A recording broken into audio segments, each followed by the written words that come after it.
Welcome to 29 acres of private Kentucky countryside, complete with a stocked pond, dock, fountain, pool, and a fully loaded luxury estate. This Marion County property delivers real land, real privacy, and real amenities without exaggeration.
highlighting tray ceilings, clean finishes, and a distinctive wood accent wall ideal for a home office, studio, or music room.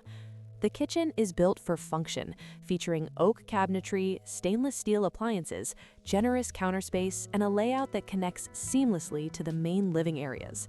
The primary suite is spacious and private, with a well-appointed bath and ample closet storage. Throughout the home, you'll find abundant closets, thoughtfully designed bathrooms, and cozy fireplaces that add comfort without excess. Outside is where this property separates itself. A serene, private pond with a dock and fountain anchors the land, offering fishing, quiet mornings, and long evening views. The in-ground pool includes a slide and is paired with a pool house featuring its own lounge space and bathroom, making it ideal for guests and summer gatherings. Rolling hills, wooded sections, and open lawn create a balanced landscape with usable space and long-term value. A large attached two-car garage and an oversized workshop provide room for vehicles, boats, campers, and equipment. This is a property built for ownership, not hype, private, functional, and ready to be lived in.